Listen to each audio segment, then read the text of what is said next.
चलो जी, welcome to the another part of the amendment. सारे सीए इंटर स्टूडेंट्स, मैं जानता हूँ कि ये अमेंडमेंट्स मैं पार्ट में दे रहा हूँ, बट उसके कुछ रीजंस थे। मेरे एग्जिस्टिंगली 11 घंटे के क्लासेस चल रहे थे और उसके बीच में टाइम निकाल करके जैसे भी पॉसिबल होता था मैं ये अमेंडमेंट्स को अपलोड कर देता था ताकि बच्चों की कहीं पे भी पढ़ाई ना रुके। मोर ओवर दैट, जितने भी बच्चे हैं मैक्सिमम ऑफ देम जो नवंबर अटेम्प्ट वाले थे, जिनका कहीं ना कहीं रिजल्ट फेल हुआ था, मेरे इनके फास्ट ट्रैक्स के कमिटमेंट्स थे जो अब पूरे हो चुके हैं। इनके साथ साथ मेरे कुछ सीए फाइनल के बैचेस भी चालू थे जिनके कमिटमेंट्स मेरे पूरे हो चुके हैं। तो अब फाइनली आपके अमेंडमेंट्स मैं पूरे अपलोड कर दूंगा। आज का जो अमेंडमेंट पार्ट है इसके अंदर मैं capital gain, PGBP, other sources as well as deduction में कंसिडर कर रहा हूँ, राइट। तो ये बड़ा ही पार्ट रहेगा और शायद इसके बाद एक लास्ट पार्ट आएगा जिसमें सारे अमेंडमेंट्स खत्म हो जाएंगे, राइट। इसके पहले के 3 पार्ट अगर आपने नहीं देखे होंगे तो प्लीज़ जाकर के वो देख लेना, क्योंकि ये उससे कहीं ना कहीं कनेक्टेड होंगे। अमेंडमेंट्स बहुत सारे आए हैं और मैं नहीं चाहता कि आपको कोई लेक्चर का पीस मैं दे दूं, नहीं, मैं प्रॉपरली इसे अमेंडमेंट जैसे ही कवर करना चाहता हूँ, तो मैं इसे अमेंडमेंट जैसे ही कवर अप करूँगा। आप में से कई बच्चे ऑलरेडी फास्ट ट्रैक देख रहे हैं तो वो ऑलरेडी अमेंडेड है, तो उसका टेंशन लेने की जरूरत नहीं है, सारे अमेंडेड वहाँ पे कवर किए हुए हैं। As far as CA final amendments are concern, जैसे ही 1-2 दिन के अंदर में आप देख सकते हैं सीए फाइनल के भी अमेंडमेंट्स अपलोड हो जाएंगे। आरटीपी डिस्कशन के ऊपर मैं वर्क कर रहा हूँ, maybe upcoming this week RTP discussion भी मैं आपके सामने लेकर के आ जाऊँगा, क्योंकि जो आरटीपी है May 21 का वो आ चुका है। आई होप अभी रिसेंटली रिजल्ट भी आने वाला है, तो सारे बच्चों को ये ज़रूरत भी है। So let's start it. इसके पहले के सारे पार्ट्स के बाद अब मैं आपको बता दूं, आज हम जो सबसे पहले अमेंडमेंट देखने वाले हैं वो कैपिटल गेन टॉपिक्स से रिलेटेड देखने वाले हैं। कैपिटल गेन में क्या अमेंडमेंट्स हुए? हाँ, और ये अमेंडमेंट सब्सटैंशियल अमेंडमेंट्स है, ऐसा कि आपके जितने पुराने कैपिटल गेन के क्वेश्चंस हैं वो बदल जाएंगे। वैसे भी बदल नहीं थे क्योंकि इंडेक्सेशन चेंज हो जाएगा, तो कैपिटल गेन का कैलकुलेशन तो वैसे भी बदल जाएगा। तो सबसे पहले शुरुआत करते हैं इंडेक्सेशन से। अगर आप देखोगे ये नोट्स जिसे नहीं पता है, मैं नीचे वीडियो के नीचे टेलीग्राम का डिस्क्रिप्शन दे दूंगा, प्लीज़ टेलीग्राम के ऊपर चल जाना। आपके लिए already free MCQ, case based MCQ मैंने डाल दिए हैं। दूसरी बात, ये अमेंडमेंट नोट्स वहाँ पे अवेलेबल है, आप प्लीज़ वहाँ से भी देख सकते हो। आ जाइए बात करते हैं। सबसे पहले अमेंडमेंट की बात करते हैं कॉस्ट इन्फ्लेशन इंडेक्स। ये अब 301 हो चुका है। जैसे कि आपको पता है हर फाइनेंशियल ईयर के लिए कॉस्ट इन्फ्लेशन इंडेक्स बदल जाता है, तो इस साल का कॉस्ट इन्फ्लेशन इंडेक्स 301 दिया गया है फॉर द प्रीवियस ईयर 2021। यानी अब जितने भी इंडेक्सेशन होंगे वो 289 के हिसाब से नहीं होंगे, वो 301 के हिसाब से होंगे।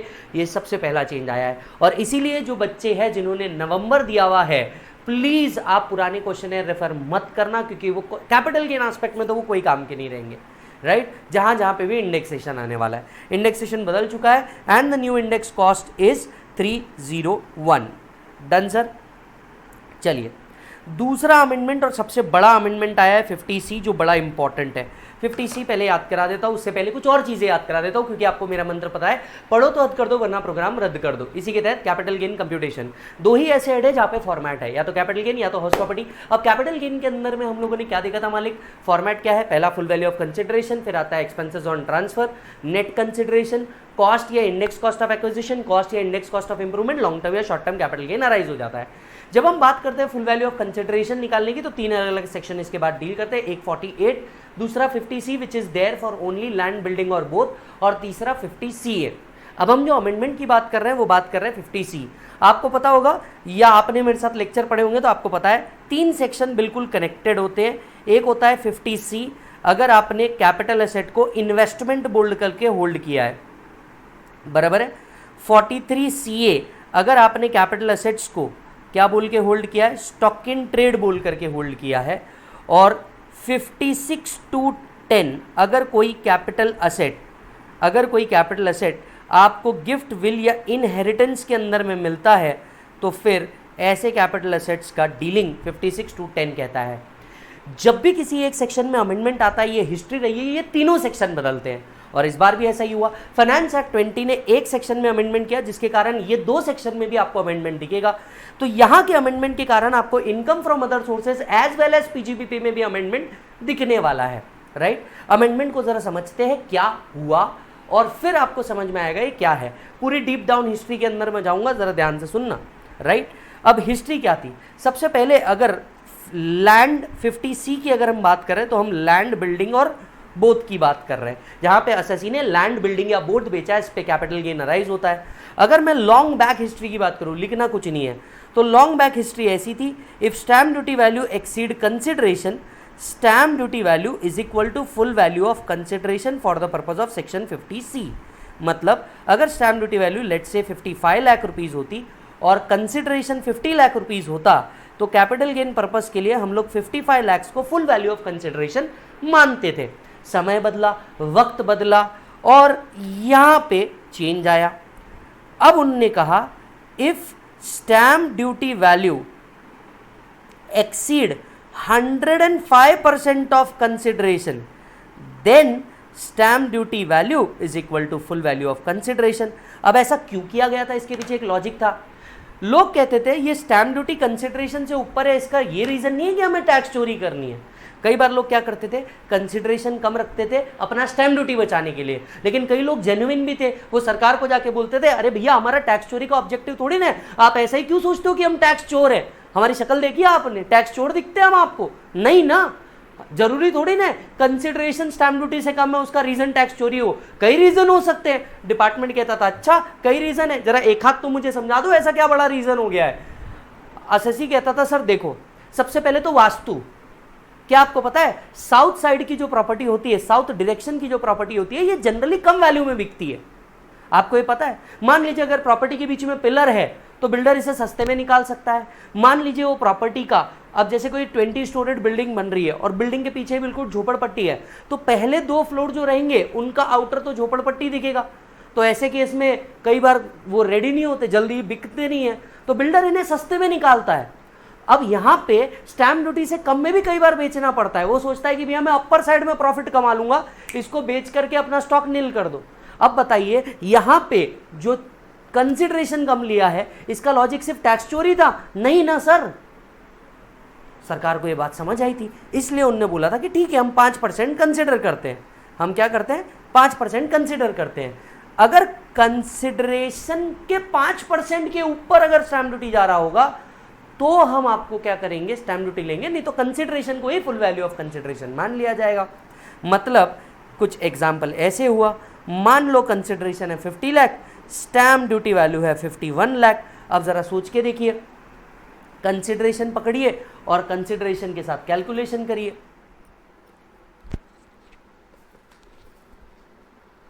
चलो जल्दी कंसिडरेशन के साथ कैलकुलेशन करो।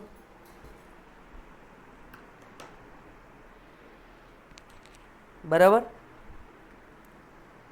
अब अगर आप ध्यान दोगे तो 50 lakh is your consideration, stamp duty value आपकी आ रही है 51 लाख, जबकि कंसिडरेशन का 105% कितना आता है जरा देखो, ये आता है अराउंड 52.50 लाख। यस, क्या स्टैम्प ड्यूटी वैल्यू 52.50 लाख से ऊपर है? Answer is no. कंसिडरेशन को ही फुल वैल्यू ऑफ कंसिडरेशन मान लिया जाता था। एग्जाम्पल 2 ले लेते हैं, consideration 50 lakh, stamp duty value 53 lakh. अब अगर तुम देखोगे कंसिडरेशन का 105% आता है 52.5, उसके ऊपर का स्टैम्प ड्यूटी वैल्यू अगर है तो फिर हमें full value of consideration stamp duty value को मानना पड़ता था और 53 लाख रुपीस कंसिडर करने पड़ते थे। बराबर, ये हुआ एक बात। अब क्या चेंज लाए हैं? फाइनेंस एक्ट 2020 ने इस 5% को 10% कर दिया गया है। If stamp duty value exceed 110% of consideration, then stamp duty value is equal to full value of consideration. अब जो पहले 5% था इसको 10% कर दिया गया है, राइट? यानी अगर कंसिडरेशन के 110% के ऊपर का स्टैम्प ड्यूटी होगा तो ही हमें स्टैम्प ड्यूटी वैल्यू लेना है, नहीं तो हम कंसिडरेशन लेंगे और खुश रहेंगे। हम क्या लेंगे? कंसिडरेशन लेंगे और खुश रहेंगे। सो एग्जाम्पल समझते हैं। Consideration 50 lakh rupees, stamp duty value 54 lakh rupees. अब फुल वैल्यू ऑफ कंसिडरेशन क्या पकड़ा जाएगा? सबसे पहले 50 लाख प्लस 110% कर दो आप, 50 लाख प्लस 10% कर दो, एक ही बात आएगा। 55 लाख के क्या ऊपर है stamp duty value? Answer is no. तो 50 लाख को ही फुल वैल्यू ऑफ कंसिडरेशन मानना पड़ेगा। एग्जाम्पल नंबर 2, कंसिडरेशन है बेटा 50 लाख, स्टैम्प ड्यूटी वैल्यू आपका आ रहा है 56 लाख। अब यहाँ पे क्लियर कट दिख रहा है, stamp duty value exceed 110% of consideration, then full value of consideration is equals to stamp duty value is equals to 56 lakh. ये समझ में आ गया, यानी जो 105% था अब उसको 110% कर दिया गया है। This is the first amendment as far as 50C is concerned. So if value adopted by stamp value authority exceed 110% of consideration received accruing, then only stamp duty value is adopted as full value of consideration, otherwise consideration received shall be full value of consideration. बाकी valuation officer वाला clause तो बिल्कुल as it is है। Valuation officer ने अगर stamp duty के ऊपर निकाला तो stamp duty value, valuation officer ने स्टैम्प ड्यूटी से वैल्यू से नीचे कंसिडरेशन से ऊपर निकाला वैल्यू बाय वो, कंसिडरेशन से भी नीचे निकाला तो कंसिडरेशन, यहाँ कहीं कोई चेंज नहीं आया है। समझ में आई बात? अच्छा एक मिनट, ये बदला तो इसके चक्कर में पीजीबीपी में भी अमेंडमेंट आएगा, ये बदला तो इसके चक्कर में पीजीबीपी में भी अमेंडमेंट आएगा। पीजीबीपी में इधर आइए, पीजीबीपी के अमेंडमेंट्स में आइए आगे, आपको पेज नंबर 7.4 पे दिखेगा। मैंने कहा कि भैया 50C बदला मतलब 43CA बदलेगा, मतलब 56 to 10 बदलेगा, ये बाय डिफॉल्ट में बदलना और वही सीक्वेंस में बदलेगा। If stamp duty value exceed 110% of consideration then stamp duty value will be full value of consideration for the purpose of PGBP calculation. यही अगर इमूवेबल प्रॉपर्टी मेरे लिए स्टॉक इन ट्रेड बोल करके हुई तो यहाँ पे भी पहले 105% था, इसको भी 110% कर दिया गया है। सिमिलर अमेंडमेंट यहाँ पे भी हुआ है पीजीबीपी के अंदर में, देख लो।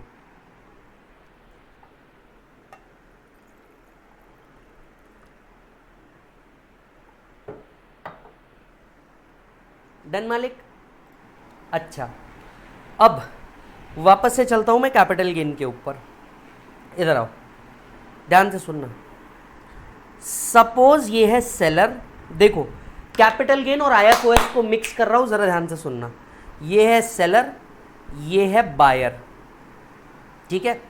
सेलर का कंसिडरेशन था लेट्स से 50 लाख, इसका स्टैम्प ड्यूटी वैल्यू था 56 लाख। अब सेलर बेच रहा है कैपिटल एसेट, मतलब इसके हाथ में आएगा 50C। Suppose there is a land and building, 50C आएगा। बताओ फुल वैल्यू ऑफ कंसिडरेशन क्या माना जाएगा? अब 56 लाख माना जाएगा। Do you agree as per the amendment? Yes. अब वहीं पे ही बायर के हाथ में 56 to 10 अट्रैक्ट होता है। सर पर ये गिफ्ट तो है ही नहीं। बिल्कुल सही कहा आपने, ये गिफ्ट नहीं है, पर लॉ इसे गिफ्ट मानता है। अगर कोई प्रॉपर्टी आपने इनएडिक्वेट कंसिडरेशन में भी परचेज की है, अगर कोई प्रॉपर्टी आपने इनएडिक्वेट कंसिडरेशन में भी परचेज की है तो लॉ इसे गिफ्ट मानता है और कहता है, क्या कहता था? 56 to 10 भी अमेंड हुआ। पहले लॉ क्या कहता था, ये लिखना मत, पहले समझ लेना। पहले लॉ कहता था if stamp duty value minus consideration exceeds higher of 50,000 and 5% of consideration, the difference is taxable। पहले क्या होता था? अगर stamp duty value minus consideration exceed कर जाए 50,000 से भी एंड 5% ऑफ कंसिडरेशन से भी, इन दोनों में से जो हायर रहा है उससे अगर एक्सीड कर जाए तो जो डिफरेंस था वो क्या हो जाता था? टैक्सेबल हो जाता था। अब यहाँ क्या अमेंड किया गया है? ये 5% किसको रिफ्लेक्ट करता था? 50C को रिफ्लेक्ट करता था। यहाँ पे भी चेंज होकर के अब 10% हो गया है, जिसका मतलब अगर stamp duty value minus consideration, stamp duty value कितनी थी? 56 लाख, कंसिडरेशन कितना है? 50 लाख, कितना डिफरेंस आया? 6 लाख। क्या ये एक्सीड करता है हायर ऑफ, पॉइंट नंबर 1, 50,000 से? Answer is yes. Point number 2, 5% of consideration से? कंसिडरेशन के भी 5% से ऊपर है, यस। तो पूरा डिफरेंस 6 लाख रुपीज टैक्सेबल हो जाएगा in the hands of buyer as gift, क्योंकि उसने इनएडिक्वेट कंसिडरेशन में परचेज किया है, क्योंकि उसने इनएडिक्वेट कंसिडरेशन में क्या किया है? परचेज किया है। सो अब ये 5% की जगह कितना हो चुका है? 10% हो चुका है। क्या ये 10% से भी एक्सीड कर रहा है? यस। तो भैया 6 लाख रुपीस टैक्सेबल हो जाएंगे बायर के हाथ में। अब आपके दिल में एक बात जो धड़क रही है उसको मैं क्लियर कर देता हूं। सर आपको नहीं लगता है डबल टैक्सेशन है? सेलर के हाथ में भी मिला उसको 50 लाख पर टैक्स कर रहे हो 56 लाख, बायर के हाथ में न लेन देन 6 लाख टैक्स कर दिया, ये तो डबल टैक्सेशन हो गया सर। सर यही तो ब्यूटी है इस टॉपिक की, ये डबल टैक्सेशन नहीं हुआ। जब आप मेरे साथ सीए फाइनल में आएंगे तब मैं आपको समझाऊंगा। इंटरनेशनल टैक्स का एक टॉपिक है डबल टैक्सेशन करके, वो कहता है हम किसी भी चीज को डबल टैक्स तब मानते हैं जब एक ही आदमी के हाथ में 2 बार टैक्स आ जाए, एक ही आदमी के हाथ में 2 बार टैक्स आ जाए, ये दोनों सेम व्यक्ति है ही नहीं, तो ये डबल टैक्सेशन हुआ ही नहीं in the I of law. एक आम आदमी की नजरों से देखोगे तो 6 लाख जबरदस्ती में 2 हाथ में टैक्स हो रहा है, बट ये बिल्कुल इनकम टैक्स की शक्ल के हिसाब से है। तो सर टेक्निकली ये जो 5% का 10% हुआ है, आपको ये तीनों सेक्शन में एक साथ रिफ्लेक्ट करने को मिलेगा। इसीलिए यहां हुआ, मैंने पीजीबीपी दिखा दिया, तुरंत आपको अदर सोर्सेस पे लेके जाऊंगा, तुरंत आपको अदर सोर्सेस पे लेके जाऊंगा। ये देखिए 56 to 10 सबसे पहले आपको देखने को मिलेगा, और इसीलिए मैंने आपको ये 3 टॉपिक के अमेंडमेंट एक साथ पढ़ा है, क्योंकि इन 3 टॉपिक में बहुत सी चीजें इधर से उधर कॉमन हो जाती है। तो अगर ये अमेंडमेंट आप आगे पीछे पढ़ोगे तो आपको बहुत रियली इजीली समझ में आएगा। If immovable property received for इनएडिक्वेट consideration, inadequate consideration, stamp duty value minus consideration exceed 50,000 and 10% of consideration, the whole difference is taxable। समझ में आया? समझ में आया? तो भाई साहब एक अमेंडमेंट, लेकिन 3 सेक्शन को अमेंडमेंट कर दिया, और 3 सेक्शन के पे इसका क्या दिखने जा रहा है, इंपैक्ट आपको दिखने जा रहा है। गेटिंग इट मालिक? बड़ा इजी। आ जाओ जी, नेक्स्ट पे चलते हैं, नेक्स्ट अमेंडमेंट पे चलते हैं। 50 CA full value of consideration for an unlisted share. आपको तो पता ही है सर, आपको तो पता ही है। 50 CA नाम का एक सेक्शन है। क्या करता है भाई साहब ये सेक्शन? ये सेक्शन बड़ा ही मजेदार सेक्शन है। सेक्शन कहता है अनलिस्टेड शेयर्स के केस में फुल वैल्यू ऑफ कंसिडरेशन क्या माना जाएगा? Fair market value. क्या माना जाएगा? बोलो जल्दी से। Fair market value if exceed consideration, fair market value if exceed consideration, fair market value will be full value of consideration. क्या कहता है लॉ? लॉ कहता है if fair market value exceed consideration then fair market value will be full value of consideration. ये बड़ा simple सा law था। अब इसमें अमेंडमेंट आया है। क्या अमेंडमेंट आया है? अमेंडमेंट ये आया है कि गवर्नमेंट ने अपने हाथ में एक पावर लिया है, कहा है कुछ क्लास और क्लासेस ऑफ कंपनीज के लिए ये सेक्शन एप्लीकेबल नहीं होगा, कुछ क्लास और क्लासेस ऑफ असेसीज के लिए ये सेक्शन एप्लीकेबल नहीं होगा। ये सरकार ने बताया भी है कि वो कौन से क्लास और क्लास ऑफ असेसी है जिनके ऊपर ये सेक्शन एप्लीकेबल नहीं है। पर आपके लिए खुशखबर ये भी है कि वो क्लास और क्लासेस ऑफ असेसी आपको जानने की जरूरत है नहीं, वो सीए फाइनल के अंदर में कवर्ड है, तो वो आपको जानने की जरूरत नहीं है। बस ये एक लाइन ऐड हुई है that this section is not applicable to class और classes of assessee, right. So check कीजिएगा, वेयर द कंसिडरेशन रिसीव्ड और accruing as a result of transfer by an assessee of a capital asset being shares of a company other than quoted share is less than fair market value determined, then for the purpose of section 48 to be determined full value of consideration received or accruing as a result of transfer, provided that the provision, ये amend हुआ है, provided that the provision of this section shall not apply to any consideration received or accruing as a result of transfer by such class or classes of person subject to such condition as may be prescribed। ये prescribe भी किया है, हालांकि आपको दिया हुआ नहीं है। तो कुछ क्लास और क्लासेस ऑफ असेसीज के ऊपर ये सेक्शन एप्लीकेबल नहीं है, बस इतना ही वर्ड आपके साथ में ऐड किया गया है। अच्छा जी सर, चलो बहुत बढ़िया, आ जाओ आगे बढ़ते हैं। कॉस्ट ऑफ एक्विजिशन 55(2) जबरदस्त अमेंडमेंट आया है, और इस अमेंडमेंट के ऊपर मैंने क्वेश्चनेयर के अंदर में क्वेश्चन भी कवर करे हुए हैं। आप सभी को पता होगा क्वेश्चनेयर डिस्कशन मैं पूरा का पूरा यूट्यूब के ऊपर डाल रहा हूँ, आप देख रहे होंगे। अगर आप कंटिन्यूसली कनेक्टेड होंगे, आप फाइनल के स्टूडेंट होंगे, इंटर के स्टूडेंट होंगे, आप देख रहे हो मैंने फाइनल का भी क्वेश्चनेयर डिस्कशन डाल रहा हूँ, इंटर का भी डाल रहा हूँ। जैसे जैसे टाइम मिल रहा है, मतलब आप एक बात समझ लीजिए सर, मैं खाली बिल्कुल ही नहीं चल रहा हूँ, जैसे जैसे टाइम मिल रहा हूँ किसी ना किसी तरीके से मैं आप तक के कुछ ना कुछ चीज़ें बस पहुँचाते जा रहा हूँ। रिसेंटली 50,000 सब्सक्राइबर हमारे साथ कंप्लीट हुए, बहुत बहुत धन्यवाद। पहला धन्यवाद वी स्मार्ट अकेडमी को मेरे को एक प्लेटफॉर्म देने के लिए, दूसरा दर्शन खरे सर को क्योंकि वो हमेशा साथ में रहते हैं, और तीसरा आप सभी को जिन्होंने ये बनाया है, राइट। बाकी मैं तो मेरी मेहनत करे ही जा रहा हूँ। 55 सबसेक्शन 2 अमेंडमेंट आया है कॉस्ट ऑफ एक्विजिशन को लेकर के। क्या है मीनिंग समझिए, ये भी अकेले जो अमेंडमेंट आया अगेन इमूवेबल प्रॉपर्टी को लेके आया है। तो देखिए मैं तो इस बात में बिल्कुल श्योरिटी रखता हूँ कि आपको जो एग्जाम आने वाली है ना, इसमें इमूवेबल प्रॉपर्टी को लेकर के आपको एक कैपिटल गेन का क्वेश्चन आएगा ही आएगा, और उसमें ये एडजस्टमेंट कंफर्म आएगी। मतलब 110 वाली तो आएगी, कॉस्ट ऑफ एक्विजिशन वाली भी आएगी। अब इसको जरा समझ लेते हैं अमेंडमेंट क्या है। जनरली याद करो, इफ इमूवेबल प्रॉपर्टी और any property other than intangible assets, अगर ये एक्वायर हुई है प्रायर टू 1/4/2001, तो हम कॉस्ट क्या लेते हैं, जरा सोच के बताइए। अगर कोई एसेट मैंने 2001 से पहले परचेज किया है तो हम कॉस्ट क्या लेते हैं, cost means cost of acquisition और fair market value as on 1/4/2001 which ever is higher, हम लोग कॉस्ट कंसिडर करते हैं। बहुत बेसिक चीज़ है। अगर एसेट 2001 से पहले लिया है अदर देन इंटेंजिबल प्रॉपर्टी, तो हम लोग क्या करते हैं, कॉस्ट ऑफ एक्विजिशन और fair market value as on 1/4/2001 which ever is higher को कंसिडर करते हैं, बराबर। अब क्या अमेंडमेंट आया है, अमेंडमेंट आया है only and only immovable property को लेकर के। क्या कहता है अमेंडमेंट, अमेंडमेंट कहता है कॉस्ट ऑफ एक्विजिशन और fair market value which ever is higher ये एज इट इज रहने दो, लेकिन अगर if stamp duty value as on 1/4/2001 is available,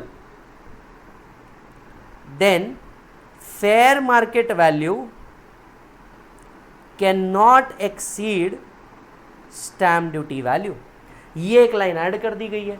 अगर स्टैम्प ड्यूटी वैल्यू 1/4/2001 की भी अवेलेबल है, मान लो आपके पास कॉस्ट भी अवेलेबिलिटी है, फेयर मार्केट भी अवेलेबिलिटी है और स्टैम्प ड्यूटी वैल्यू भी अवेलेबल है, अगर स्टैम्प ड्यूटी वैल्यू 1/4/2001 की अवेलेबल है तो स्टैम्प ड्यूटी वैल्यू को ही फेयर मार्केट वैल्यू मानना पड़ेगा।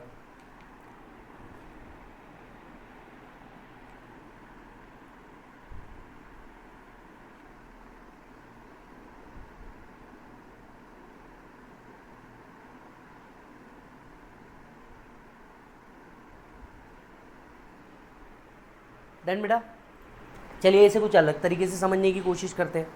ओल्ड प्रोविजन क्या थी, ओल्ड प्रोविजन क्या थी, सपोज मैंने असेट्स एक्वायर किया 1995 के अंदर में 5 लाख, इसका fair market value as on 1/4/2001 7 लाख था, तो हम कॉस्ट ऑफ एक्विजिशन क्या कंसिडर करते थे, 7 लाख।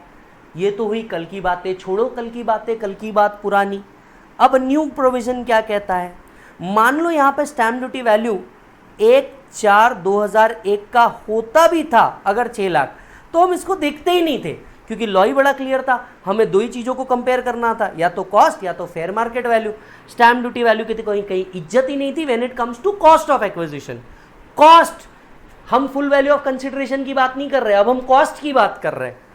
अब न्यू लॉ क्या कहता है, न्यू लॉ कहता है सपोज तुमने असेट्स एक्वायर किया 1995 के अंदर में फॉर 5 लाख रुपीज, बराबर, तुम्हारे को फेयर मार्केट वैल्यू अवेलेबल है 1/4/2001 का, ये है 7 लाख रुपीज, और यहां स्टैम्प ड्यूटी वैल्यू भी अवेलेबल है 1/4/2001 की, सपोज 6 लाख रुपीज। अब तुम कॉस्ट ऑफ एक्विजिशन क्या लोगे, लॉ फिर से पढ़ो, if stamp duty value available है 1/4/2001 की, then fair market value stamp duty value से ऊपर नहीं हो सकता। दैट मीन्स आपको 6 लाख को ही कॉस्ट ऑफ एक्विजिशन लेना होगा।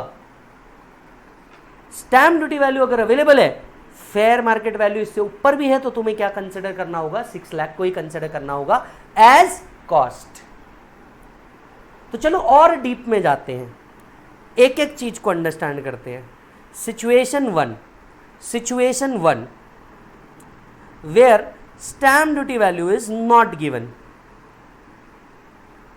Suppose ये अमेंडमेंट के बावजूद भी इंस्टीट्यूट तुम्हें घुमाने की कोशिश कर सकता है। सपोज कॉस्ट ऑफ एक्विजिशन हमने 1995 में ही परचेज किया, कॉस्ट ऑफ एक्विजिशन 5 लाख, fair market value as on 1/4/2001 let's say 4 lakh. बताओ क्या करोगे, कॉस्ट ऑफ एक्विजिशन क्या लोगे? पुराना लॉ एज इट इज बरकरार है, कॉस्ट और fair market value which ever is higher. चलिए इसी सिचुएशन में हम उल्टा कर देते, ये 4 लाख होता, ये 5 लाख होता, अब क्या करते? फिर भी बरकरार है, पुराना लॉ एज इट इज है। नया लॉ क्या कह रहा है, अगर स्टैम्प ड्यूटी वैल्यू भी अवेलेबल है, मतलब नहीं अवेलेबल है तो हमें वही कानून फॉलो करना है जो अब तक चलते आया था। सपोज मैंने 1995 में परचेज किया, मतलब when SDV is also available, suppose stamp duty value भी अवेलेबल हो जाता है। मेरा cost of acquisition 5 lakh rupees, मेरा स्टैम्प ड्यूटी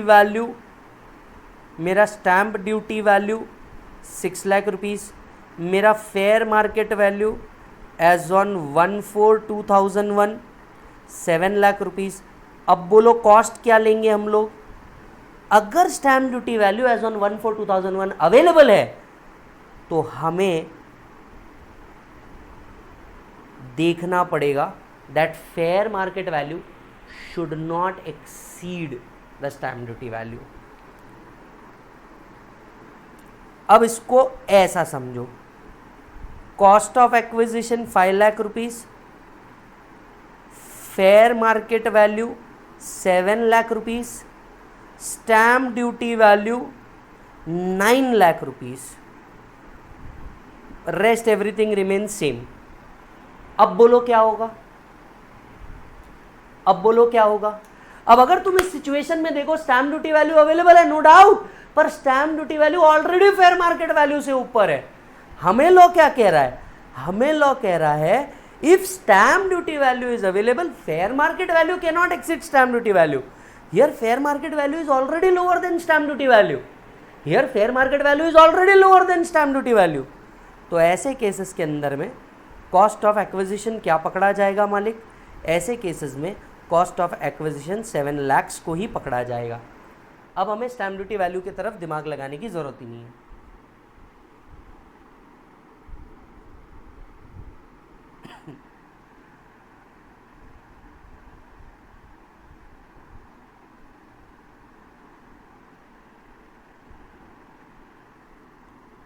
डन?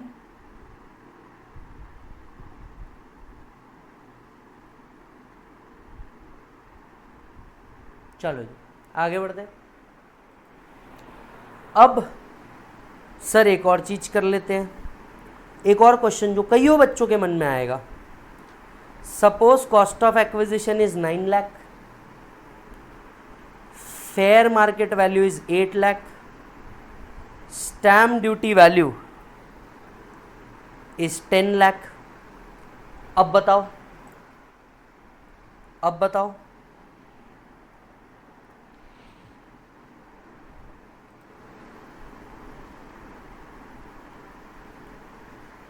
सबसे पहले तो तुम इन दोनों का कंपैरिजन करना सीखो।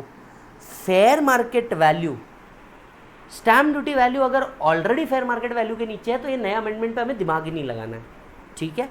अब रही दूसरी बात, यहाँ पे कॉस्ट और fair market value which ever is higher, वो कंसेप्ट तो आज भी जिंदा है, पुराना लॉ आज भी एज इट इज है बेटा।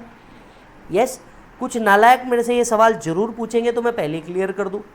Cost of acquisition sir 6 lakh rupees, fair market value sir 7 lakh rupees, stamp duty value भी सर 7 लाख रुपीज़। अब बोलो क्या लेंगे?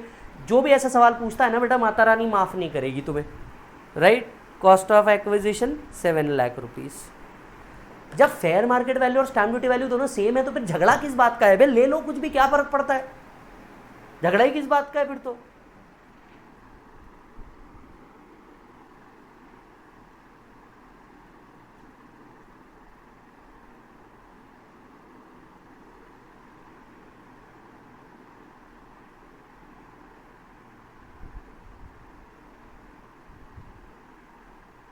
डन है जी, बहुत बढ़िया जी। अमेंडमेंट समझ में आया? तो ये जो अमेंडमेंट हुआ है ये काफ़ी इम्प्रेसिव अमेंडमेंट है और मुझे लगता है कि हाँ एग्जामिनेशन के अंदर में ये चीज़ पूछी जा सकती है, ये चीज़ आपको कंफर्म पूछी जा सकती है। तो अगर देखा जाए तो ये इंपॉर्टेंट अमेंडमेंट हुआ है, 50 CA इंपॉर्टेंट नहीं है, ये इंपॉर्टेंट अमेंडमेंट है। Obviously cost inflation index important है। अब आते हैं स्लम सेल के अंदर में 50B स्लम सेल, ये कंसेप्ट आपको पता है स्लम सेल का, चलिए फटाफट रिकॉल कर देते हैं। नेट कंसिडरेशन माइनस नेटवर्थ को हम लोग क्या करते हैं, कंसिडर करते हैं। इंडिविजुअल वैल्यू ऑफ असेट्स को हम लोग कंसिडर नहीं करते। होल्डिंग पीरियड ऑफ यूनिट के ऊपर डिपेंड करता है कि ये लॉन्ग टर्म होगा या शॉर्ट टर्म होगा। स्लम सेल में इंडेक्सेशन का बेनिफिट नहीं मिलता, इत्यादि चीजें हम लोगों ने पहले ही पढ़ रखी है। अब क्या अमेंडमेंट है, प्रोसीजरल पार्ट पे अमेंडमेंट है। जब भी स्लम सेल होता है तो हम लोग नेटवर्थ निकालते हैं, टोटल असेट्स माइनस लाइबिलिटी, आपको याद है राइट। और ये जो हमने नेटवर्थ निकाला है इसे चार्टर्ड अकाउंटेंट से सर्टिफाई करना होता है। खैर ये भी आपको लॉ पता होगा। अब ये जो सर्टिफिकेट था ये हमें रिटर्न के साथ साथ देने की जरूरत होती थी। ये जो सर्टिफिकेट था ये हमें रिटर्न के साथ साथ देने की जरूरत होती थी, लेकिन इस साल से pre filing of income tax आ चुका है, प्री फिल्ड रिटर्न आ चुके हैं। डिपार्टमेंट क्या करता है आपको पता है, डिपार्टमेंट प्री फिल्ड रिटर्न देना चाहता है अब आपको। तो अब जितने भी सर्टिफिकेशन वाले मैटर थे जो पहले रिटर्न के साथ जाते थे, अब at least 1 month prior to return जाएंगे, that is at least 1 month prior to the return. और यही टाइम लिमिट आपके 44AB में भी अमेंड हुई है। जो पहले टैक्स ऑडिट रिटर्न के साथ जाती थी अब वो at least 1 month prior to the date of return जाएगी। रिटर्न की ड्यू डेट को भी आगे बढ़ा दिया गया है सितंबर से अक्टूबर तक के, और टैक्स ऑडिट की डेट 30 सितंबर तक के ला दी गई है। बस ये सर्टिफिकेट्स के साथ भी यही चेंज हुआ है। अब वो कह रहे हैं कि ये जो सर्टिफिकेट आपको देना है ये at least 1 month prior to the date of filing return देना है। बस इतना ही अमेंडमेंट आया है। सो ड्यू डेट जो है ये चेंज हो गई है सर्टिफिकेट देने की। किस बात का सर्टिफिकेट, नेटवर्थ जो हमें सर्टिफाई कराना पड़ता है 50B में वो वाला। So for every assessee subsection 3, for every assessee in case of slump sale shall furnish the a report from an accountant. Accountant की डेफिनेशन पढ़ोगे, यहाँ पे सिर्फ चार्टर्ड अकाउंटेंट लिखा हुआ है। Accountant before the specified date under 44AB, 44AB की specified date क्या है, 1 month prior to the date of filing ROI। बस वो बदल गया, 1 month prior to the date of filing ROI आ गया।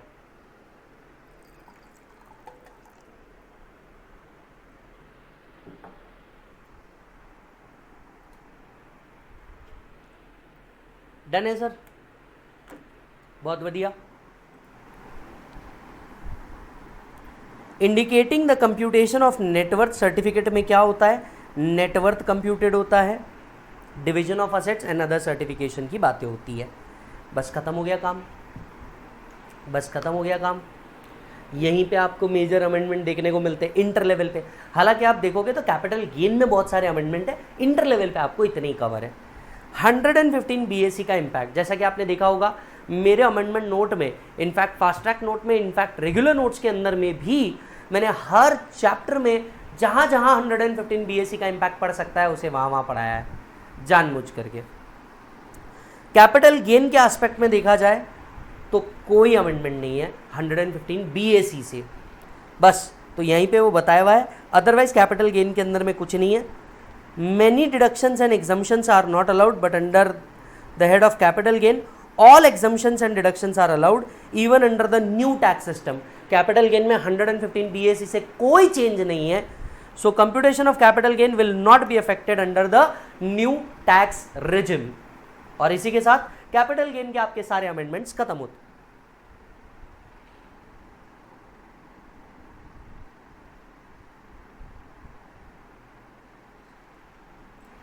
आपको बताना चाहूँगा क्वेश्चनेयर के अंदर में मैंने इससे रिलेटेड क्वेश्चन भी डाला है, इससे रिलेटेड क्वेश्चन डाला है, इससे रिलेटेड क्वेश्चन डाला है, ये तो बाय डिफ़ॉल्ट में आना ही आना है। इससे रिलेटेड स्लम सेल से रिलेटेड अमेंडमेंट में क्वेश्चन की जरूरत नहीं है, इससे रिलेटेड क्वेश्चन की जरूरत नहीं है। बस याद रखना पहले जो सर्टिफिकेट्स और रिटर्न्स हम रिटर्न्स के साथ देते थे अब एटलीस्ट रिटर्न के 1 महीना पहले देना है, बस इतना सही अमेंडमेंट है। इसी के साथ साथ आपके कैपिटल गेन के अमेंडमेंट्स मालिक ओवर होते हैं। आता हूँ मैं पबजी के अमेंडमेंट्स को लेकर के, PGBP के अमेंडमेंट्स को लेकर के। PGBP के अमेंडमेंट्स अच्छे खासे हैं, पर बहुत सारे अमेंडमेंट्स यहाँ से नहीं आए हुए हैं, पहले के ईयर्स के अमेंडमेंट्स अब इफेक्ट कर रहे हैं।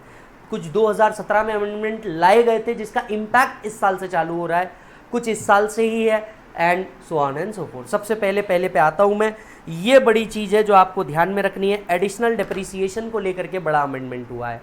आपको याद दिलाता हूँ क्या था और क्या हो गया है, क्या से क्या हो गए देखते देखते। आपको याद होगा एडिशनल डेप्रिसिएशन, एडिशनल डेप्रिसिएशन नाम का कंसेप्ट आपको याद होगा। 32(1)(2)(a), right, 32(1). नाउ अगर हम बात करें एडिशनल डेप्रिसिएशन की, तो एडिशनल डेप्रिसिएशन की कुछ 5 कंडीशन थी। चलो छोटा छोटा रिवाइज भी कर लेते हैं, जाते हैं तो थोड़ा डीप में जाते हैं। Assessee must be engage in manufacturing, power generation, distribution, transmission, CBDT circular, printing and publication. After 2005 acquire new plant and machinery, yes और नो। तो एडिशनल डेप्रिसिएशन का जो रेट था वो था 20%, राइट। और अगर units notified area of a specified backward state के अंदर में था तो 35% था, that is AP, Bihar, West Bengal और तेलंगाना। क्या तुम्हें याद है? साथ ही साथ एक और बात कहते थे हम लोग कि अगर 180 दिन से ज़्यादा यूज़ किया, 180 दिन से ज़्यादा यूज़ किया तो हम लोग ये लेते थे, और अगर यूज़ 180 दिन से कम था तो हम इसका हाफ ले लेते थे। याद है तुम्हें? And balance in subsequent years. यहाँ तक की सारी बातें तुम्हें याद है? चलो बहुत बढ़िया। अब तुम्हें अमेंडमेंट बताएं क्या हुआ है। यहाँ जो 35% मिलता था ना, इस पे लग गया है सनसेट क्लॉज, जिसका मतलब अब इस पे आपको 35 नहीं मिलेगा, इस पे भी आपको 20% ही मिलेगा। मतलब 1/4/2020 के बाद यूनिट यहाँ सिचुएटेड है, न्यू प्लांट एंड मशीनरी भी लेता है, तो एडिशनल डेप्रिसिएशन का रेट 20% ही होगा, 35% नहीं होगा। ये अमेंडमेंट आया है। इस चक्कर में आपकी जितने पुराने बुक्स के अंदर में एडिशनल डेप्रिसिएशन होंगे जो इन स्टेट से रिलेट करते होंगे, वो सारे चेंज हो जाएंगे, सारे चेंज हो जाएंगे। तो ये आया है अमेंडमेंट। सो अगर आपका यूनिट अब एडिशनल डेप्रिसिएशन नहीं गया है, ओ शम्मी कपूर, एडिशनल डेप्रिसिएशन नहीं गया है, ये जो 35% था, अब पूरे पैन इंडिया के लिए एडिशनल डेप्रिसिएशन का रेट 20% पे रिस्ट्रिक्ट कर दिया गया है। Assessee setup manufacturing unit in notified area of a specified state of Telangana, Andhra Pradesh, Bihar, West Bengal. Additional depreciation was 35% of the plant and machinery installed and acquired between 2015 to 2020. Therefore, plant and machinery installed after 1/4/2020 deduction will be 32. Deduction under 32 AD is not allowed. Further additional depreciation shall be 20% now instead of 35%. यहाँ दो अलग अलग line लिखी है, दोनों line का मतलब समझाता हूँ। पहले तो इस लाइन को स्टार मार्क कर दो। अब इन पे एडिशनल डेप्रिसिएशन मिलेगा मिलेगा मिलेगा, 20 से ऊपर नहीं मिलेगा। समझ में आई बात? सर किसी ने 2019-20 में लिया हुआ था, 180 डेज से कम यूज किया था, तो उसका बैलेंस तो बिल्कुल उसी हिसाब से मिलेगा ना, वो बाकी एज इट इज ही चलेगा। 1/4/2020 के बाद जो तुम ले रहे हो उसका एडिशनल डेप्रिसिएशन तुमको कितना मिलेगा? हाँ 20 ईच मिलने वाला है। बाकी पूरी प्रोविजन सेम है, बाकी कहीं कोई चेंज नहीं है। अब दूसरा एक और चेंज, दूसरा ये पुट टू यूज उसका हाफ कर देना, 20 का 10 कर देना। अब दूसरा एक और चेंज आया है, ये तो हुआ एडिशनल डेप्रिसिएशन को लेके। एक सेक्शन हुआ करता था 32 AD, सेक्शन का नाम था investment allowance.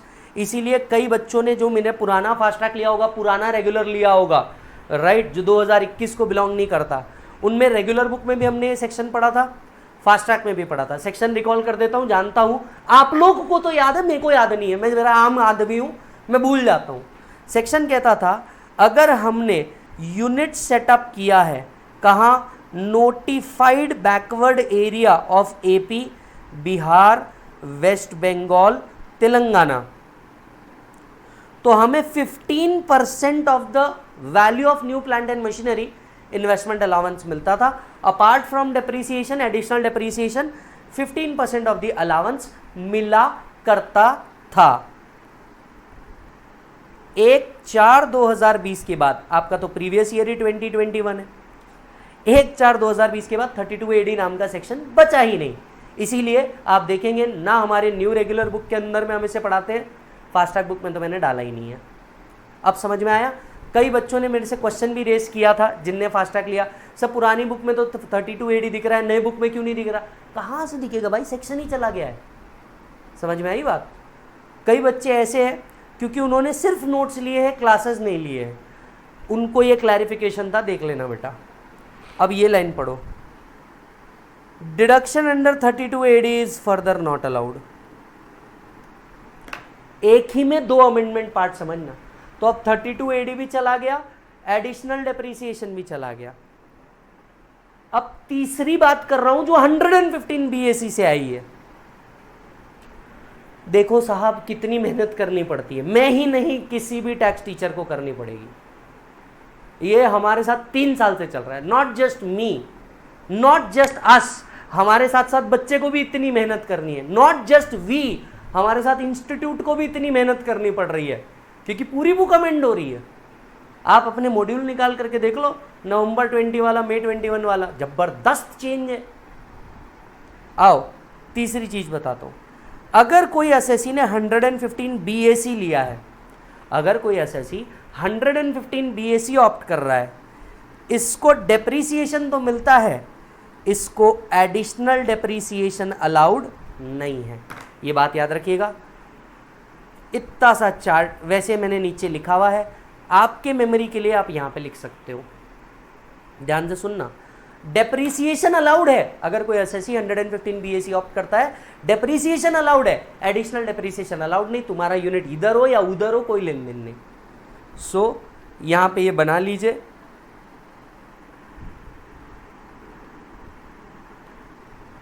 $115 BAC if opted, depreciation allowed, additional depreciation not allowed.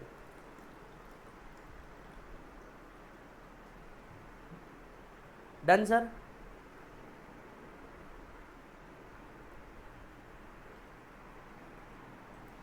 बहुत बढ़िया, आ जाओ। आई एम श्योर मैंने नीचे डाला ही होगा, इधर आओ। सबसे लास्ट पेज दिखेगा 7.6, 32AD नॉट रेलेवेंट नाउ। समझ में आए ये क्यों लिखा है? यहाँ लिखो with effect from 1/4/2020 no benefit under this section allowed.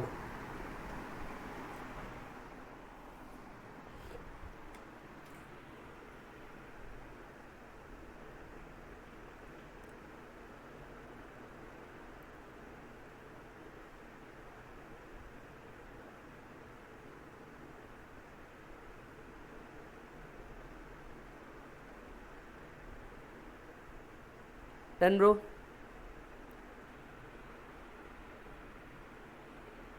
That's it, आगे बढ़ते हैं।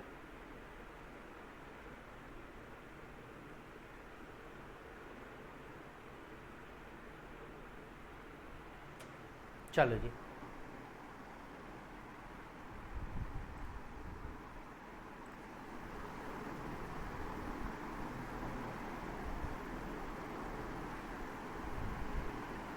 एडिशनल डेप्रीसिएशन से रिलेटेड 3 एंगल।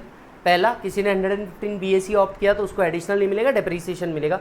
दूसरा, वो specified backward area of notified state के 35 की जगह 20 आ चुका है, याद रखना। 32AD नाम का एक डिडक्शन हुआ करता था इन्हीं बैकवर्ड एरिया से रिलेटेड, अब वो भी नहीं मिल रहा। चलिए 35E, यहाँ पे भी वो अमेंडमेंट आया because of the that 1 month issue. 35E prospecting of mineral से रिलेटेड एक सेक्शन था। इस सेक्शन के तहत आपको क्या करना होता था? इस सेक्शन के तहत अकाउंटेंट से इस डिडक्शन का एक सर्टिफिकेट लेना होता था। पहले ये सर्टिफिकेट रिटर्न के साथ साथ देना जरूरी था, अब at least 1 month prior to the date of filing return देना है। जहां जहां सर्टिफिकेट और अप्रूवल देने की बात आई है, वहां वहां 1 month prior to the date of filing return आ गया है। बस इतना ही अमेंडमेंट हुआ है। सो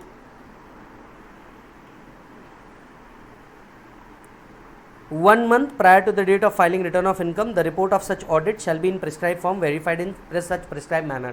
तो अब ये जो ऑडिट रिपोर्ट देना है वो आपको at least 1 month prior to the date of filing return देना है. 32AB में भी सेम अमेंडमेंट हुआ है, 35E में भी सेम अमेंडमेंट हुआ है. 32AB में भी सेम अमेंडमेंट हुआ है, 35E के अंदर में भी सेम अमेंडमेंट हुआ है. तो आपको दोनों जगह पे अब यही चीज देनी है. सेक्शन 35 बड़े बदलाव, सेक्शन 35 बड़े बदलाव. सेक्शन 35 याद दिला देता हूं पहले. सेक्शन 35 था बेटा साइंटिफिक रिसर्च एक्सपेंडिचर. याद करो, in house research donation to other, in house research donation to other. In house research capital expenditure भी अलाउड था, रेवेन्यू एक्सपेंडिचर भी अलाउड था, 100% अलाउड था, करंट ईयर एक्सपेंडिचर भी अलाउड थे, प्रीवियस ईयर एक्सपेंडिचर्स भी अलाउड थे up to 3 years, but expenditure on land was not allowed as deduction. In house research के केसेस में कोई चेंज नहीं आया है. दूसरा पार्ट था डोनेशन टू अदर, 35(1), 35(2), 2AA वो वाला, राइट. यहाँ पे था अगर हम कभी भी नेशनल लेबोरेटरी IIT को देते थे तो 150% हुआ करता था. सोशल स्टैटिस्टिकल रिसर्च 125, कंपनी जिनका मेन ऑब्जेक्टिव रिसर्च था 125, ऐसे so on and so fourth थे. इस पे सनसेट क्लॉज लगा दिया गया है वेटेड डिडक्शन पे. डिडक्शन है, वेटेड डिडक्शन पे लगा दिया गया है. अब इनके डिडक्शन 100% पे रिस्ट्रिक्ट हो जाएंगे. अब इनके डिडक्शन 100% पे रिस्ट्रिक्ट हो जाएंगे. अब तुमने नेशनल लेबोरेटरी को दिया, IIT को दिया, उस कंपनी को दिया जिसका मेन ऑब्जेक्ट रिसर्च है, किसी अप्रूव्ड एसोसिएशन को दिया, 100% का डिडक्शन आएगा. सो ज़रा चेक कर लीजिए, इन हाउस में कोई चेंज नहीं है. ये पहले भी 100 था, आज भी वैसा ही है. National laboratory, IIT, approved institution, social statistical research या कंपनी जिनका मेन ऑब्जेक्ट रिसर्च है, अब इनका 100% मिलेगा रादर देन 150%, राइट. तो समझ लीजिए, LMN कॉलेज ये अप्रूव्ड है, इनको 5 लाख रुपीज़ पे किए. OPQ कॉलेज ये भी अप्रूव्ड है, इनको 5 लाख रुपीज़ पे किए. नेशनल लेबोरेटरी हमने इनको भी 5 लाख रुपीज़ पे किए. एक्स लिमिटेड ये अनअप्रूव्ड है, हमने इनको 3 लाख रुपीज़ पे किए. डिडक्शन इसका 100, इसका 100, इसका 100, अनअप्रूव्ड को मिलने ही नहीं वाला. सो 15 lakh is the overall deduction under section 35. बस यही इतना सॉर्टेड काम हुआ है अलॉन्ग विथ एग्जाम्पल. ले लो भाई, ये एग्जाम्पल ICAI के मॉड्यूल में दिया हुआ है, वही मैंने यहाँ पे लिया हुआ है.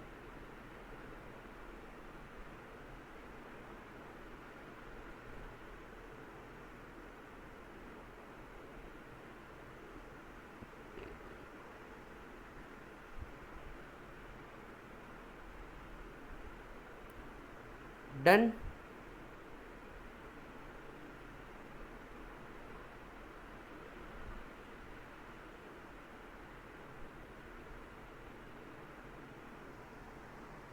बहुत बढ़िया. ये अमेंडमेंट समझ में आया क्या हुआ? आ जाओ. 35(2AB अगेन साइंटिफिक रिसर्च से रिलेटेड था. कंपनी अगर मैन्युफैक्चरिंग या बायोटेक्नोलॉजी में एंगेज थी, इन हाउस रिसर्च करती थी, 150% का डिडक्शन मिलता था other than the cost of land. इस 150 को भी 100 कर दिया गया है. मतलब जो साइंटिफिक रिसर्च में 150% वाले थे उसे 100 पे ला दिया गया है. So company engage in biotechnology और manufacturing, instead of 150 now 100% will be allowed as deduction. 35 CCD दोनों जगह अमेंडमेंट आया है. 35 CCC agriculture extension project as notified by board 150% हुआ करता था, इसको 100% पे ला दिया गया है. A sum equal to such expenditure यानी कितना ला दिया गया है? 100%. तो जो पहले 150 वाले थे इनको 100 पे ला दिए गए हैं. स्किल डेवलपमेंट एक्सपेंडिचर याद करो, अगर कोई कंपनी स्किल डेवलपमेंट एक्सपेंडिचर पे खर्चा करती है या ITI के अंदर में ट्रेनिंग करवाती है तो इसके अंदर में 100% डिडक्शन ला दिया गया है. पहले 150% था, तो इसको भी जहां जहां पे भी इन शॉर्ट वेटेड डिडक्शन था वो सारे वेटेड डिडक्शन हटाए गए हैं और उसके जगह पे 100% ला दिया गया है.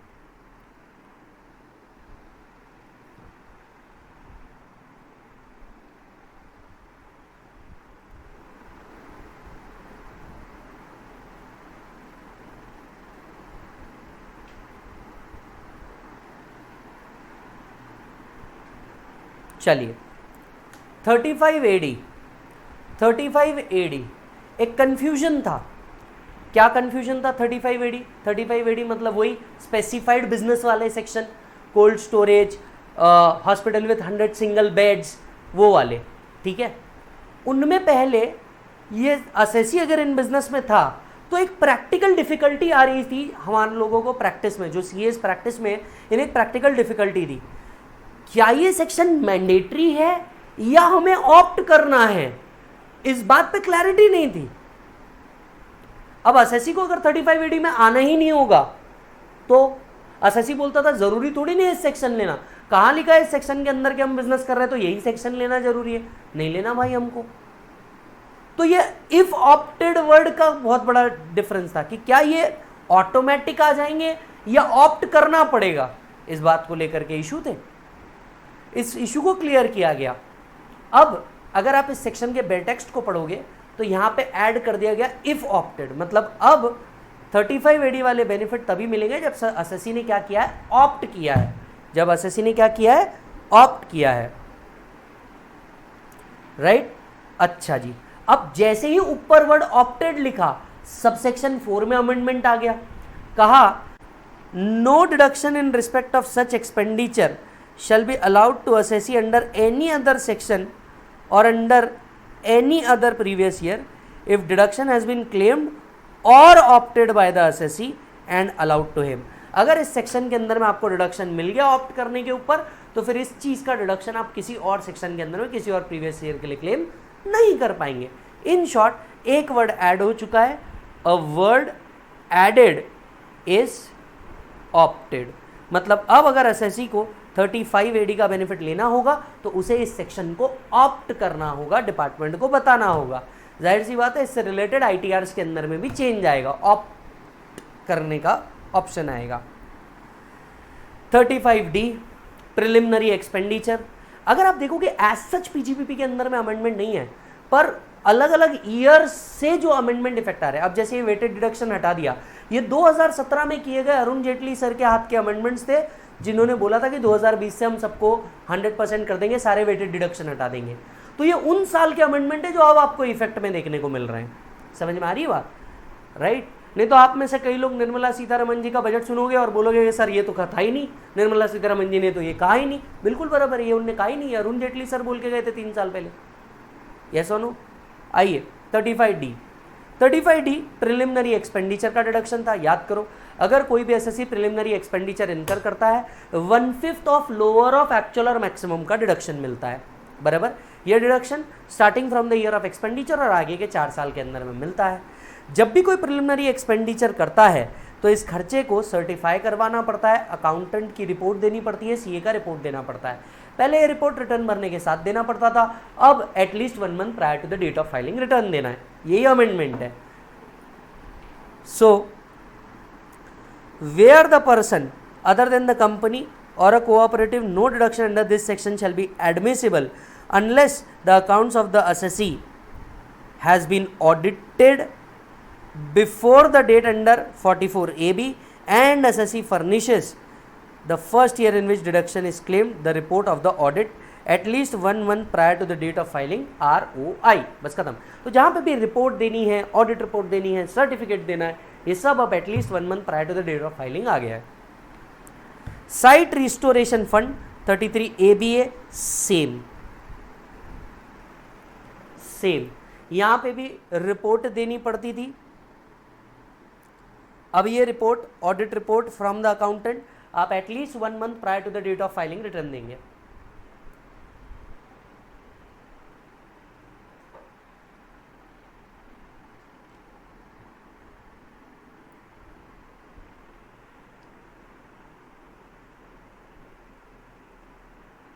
बहुत बढ़िया, आ जाओ जी। नेक्स्ट सबसे बड़ा धुआंधार अमेंडमेंट 44 AB के अंदर में टैक्स ऑडिट और इसकी लिमिट को लेकर के अमेंडमेंट आया है। ध्यान से सुनिएगा, टैक्स ऑडिट और इसकी लिमिट को लेकर के क्या आया है, अमेंडमेंट आया है। ध्यान से सुनिएगा। ऑडिट किसे करवाना है, क्या लॉजिक्स थे, पहले ये समझिए। ओल्ड प्रोविजन पहले डिस्कस करेंगे, बाद में न्यू प्रोविजन के ऊपर जाएंगे। ओल्ड प्रोविजन क्या थी ऑडिट करवाने की? अगर आप बिजनेसमैन हैं तो turnover of the business should exceed 1 crore rupees. Professional है, gross receipt should exceed 50 lakh rupees. अगर आप 44AE बी के अंदर में आते हैं, इनकम बेसिक एग्जाम्पशन लिमिट से ऊपर गई, आपको क्या करवाना है, सॉरी, अगर आप 44AE बी के अंदर में आते हैं तो आपने लोअर प्रॉफिट डिक्लेयर किया तो आपको क्या करवाना है, ऑडिट करवाना है। अगर आप 44AD ADA वाले हैं, राइट, 44AD ADA वाले हैं, दो रीज़न थे, दो चीज़ थी, अगर आप अपना लोअर प्रॉफिट शो कर रहे हैं and income exceed basic exemption limit तो आपको ऑडिट करवाना है। साथ साथ में ये जो 1 करोड़ की लिमिट थी, ये लिमिट 2 करोड़ थी अगर एसएससी 44AB के अंदर में अपना प्रॉफिट डिक्लेयर, 44AD के अंदर में अपना प्रॉफिट डिक्लेयर कर रहा था। तो क्लियर है साहब? तो ये ओवरऑल मोटा मोटी प्रोविजन था। प्रोविजन में क्या चेंज लाया? प्रोविजन में चेंज लाया ऑडिट की लिमिट को बढ़ा करके। बिजनेसमैन्स के लिए ऑडिट की लिमिट थी 1 करोड़, ये लिमिट 1 करोड़ की जगह 5 करोड़ कंसिडर की जाएगी। ये लिमिट 1 करोड़ की जगह 5 करोड़ कंसिडर की जाएगी अगर दो कंडीशन सेटिस्फाई होती है तो। ये दोनों कंडीशन मैंडेटरी कंडीशन है। आइए समझते हैं।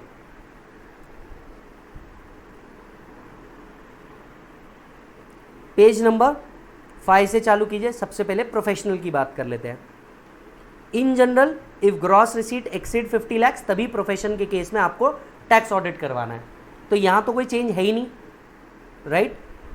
SSC carrying notified profession and declared income under 44ADA and declare a lower profit, audit is mandatory if income exceed basic exemption limit. यही प्रोफेशनल 44AD में अपनी इनकम दिखाता है और लोअर प्रॉफिट शो कर रहा है but income basic exemption limit से ऊपर है, इसको ऑडिट करवाना है। यहां प्रोफेशनल का काम खत्म।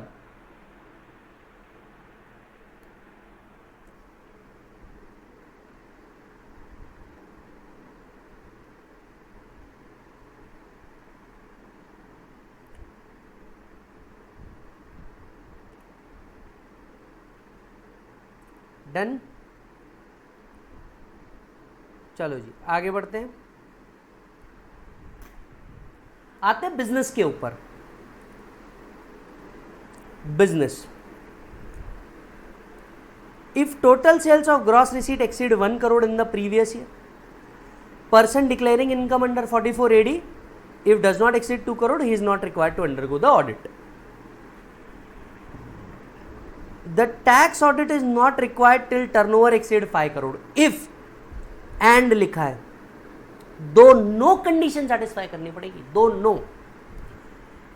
Aggregate of all amount received including amount receive from sales और gross receipt do not exceed 5% in cash, all payment made including incurred expenditure in cash 5% से ऊपर नहीं है। तो मीनिंग समझिए, एक एक एग्जाम्पल समझना बड़ा मजा आएगा।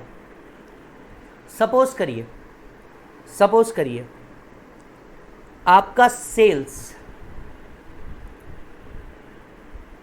आपके परचेस, आपके सेल्स, आपके परचेस, आपके सेल्स 88 लाख रुपीस, आपके परचेसेस 90 लाख रुपीस, इसमें से cash purchases 6 lakh rupees, cash payments 9 lakh rupees, बराबर है। Other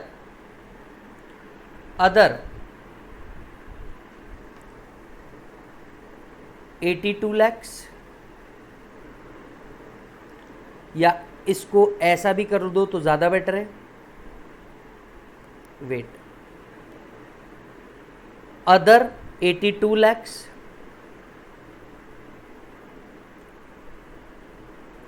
other 81 lakhs, total 88 lakhs, total 90 lakhs. Percentage बताइए, टैक्स ऑडिट करना है या नहीं करना है? बताइए टैक्स ऑडिट करना है या नहीं करना है। अब अगर तुम ध्यान दोगे, क्या तुम्हारा टर्नओवर 1 करोड़ के ऊपर है? परसेंटेज का अब यहां पे कोई लेन देन ही नहीं है। क्या तुम्हारा सेल्स 1 करोड़ रुपए के ऊपर है? Answer is no, no tax audit. Why? Cause sales turnover not exceed 1 crore. Example number 2, receipts payments. Sir ये अदर क्या है? Other mode, cheque, draft, ECS, electronic mode से आए होंगे तो वो।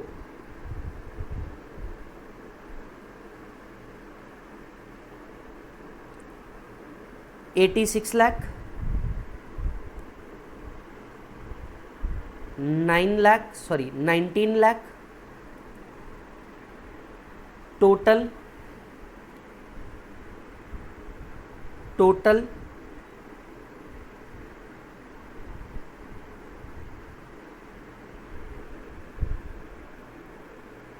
105 lakhs। पेमेंट 92 लाख, 12 लाख, 104 लाख। अब देखो यहां हम 1 करोड़ के तो ऊपर है, पर हमें देखना है कि क्या अब 1 करोड़ की लिमिट लगाएं या 4 करोड़ की लिमिट लगाएं। कंफर्म इस पे एक क्वेश्चन है आपको, ये बात चल के पकड़ के चलिए। मई 21, नवंबर 21, कंफर्म एक क्वेश्चन है, जून दिसंबर जो भी होगा, जब भी होगा। अब ऐसे केस में जहां 1 करोड़ के ऊपर है, आपका पहला जवाब आना चाहिए हाँ टैक्स ऑडिट है।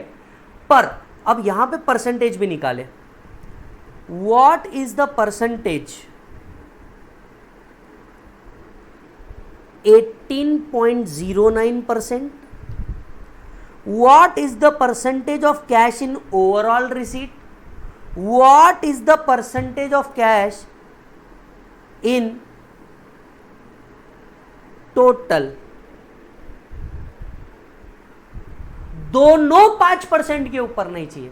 Cash receipt and cash payment दोनों 5% के ऊपर नहीं चाहिए। एक भी 5% के ऊपर गया तो यहां पे टैक्स ऑडिट करवाना है क्या? Tax audit yes, mandatory. Limit of 5 crore won't apply as cash receipt and payment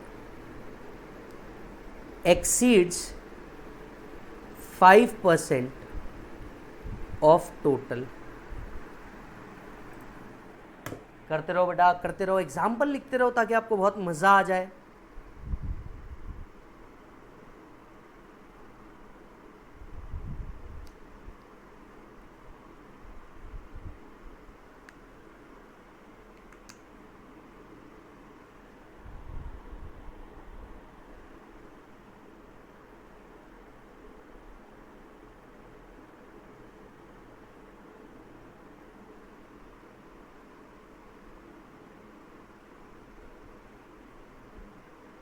done बेटा?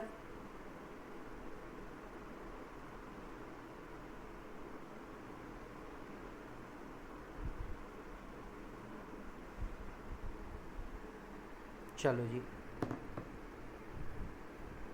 बहुत बढ़िया।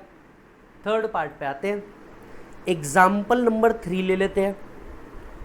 हमारे टोटल रिसीट्स हुए 90 लाख के अदर मोड में, जिसमें से कैश 1 लाख ही था। हमारे पेमेंट्स हुए 80 लाख्स के, जिसमें से ये भी 1 लाख ही था। Total 91 lakh, total 81 lakh.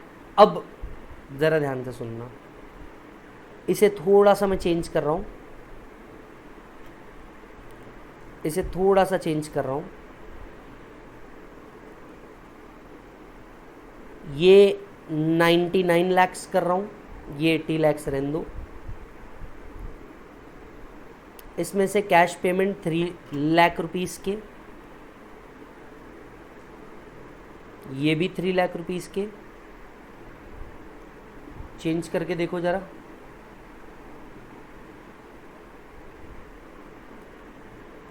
$102 $83 lakhs। Percentage निकाल के देखो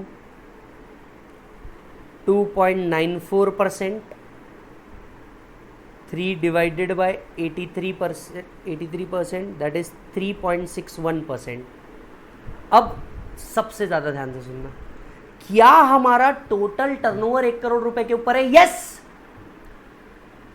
बट हमारे cash payment and cash receipts does not exceed 5% of total payments and receipts. No tax audit.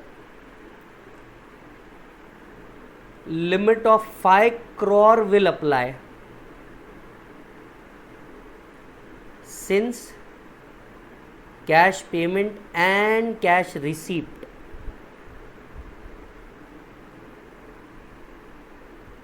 does not exceed 5%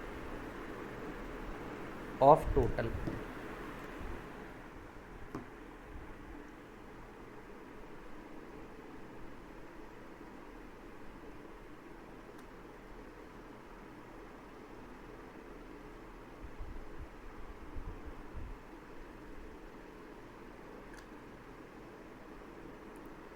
डने Babu,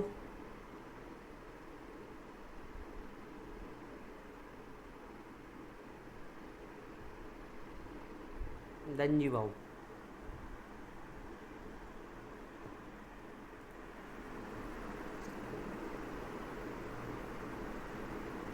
amendment समझ में आया?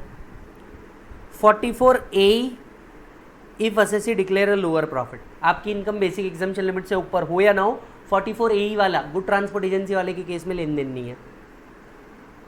Person showing presumptive income under 44AD ADA if assessee do not disclose the income as per 44AD for continuous 5 years, then he would not be eligible to claim 44AD, and for the next 5 years he have to maintain the accounts and do audit if the income exceeds basic exemption limit.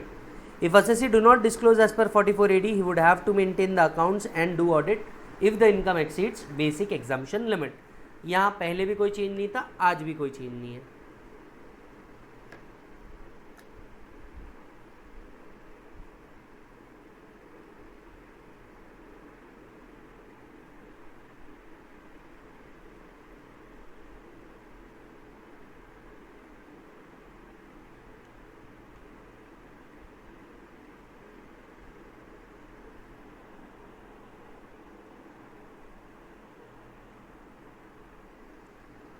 Done, बहुत बढ़िया जी, आ जाओ।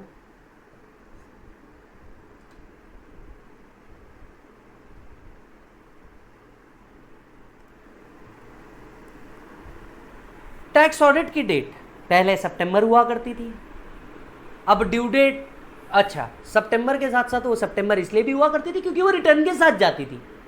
अब return filing की date को सितंबर से अक्टूबर कर दिया गया है, पर टैक्स ऑडिट की डेट को कह दिया गया है 1 month prior to the date of filing return. मतलब सितंबर से पहले 1 महीना, मतलब सॉरी अक्टूबर से 1 महीना पहले, मतलब ये आज भी 30 सितंबर ही रहेगी।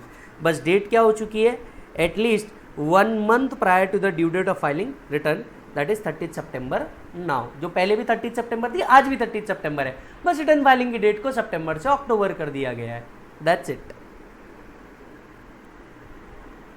यस सर, चलिए जी, last amendment under the head of PGBP. Last amendment under the head of PGBP. जब स्पेक्युलेटिव ट्रांजैक्शंस का डेफिनेशन आप पढ़ोगे सेक्शन 43 सब सेक्शन 5, तो यहाँ पे पहले रिकॉग्नाइज्ड एसोसिएशन वर्ड था, इसे कट करके रिकॉग्नाइज्ड स्टॉक एक्सचेंज लगा दिया गया है, बाकी कुछ नहीं किया गया है। हालांकि इंटर लेवल पे पहले भी ये डेफिनेशन काम की नहीं थी। As far as exam is concern, मुझे नहीं लगता ये अब भी आ सकती है।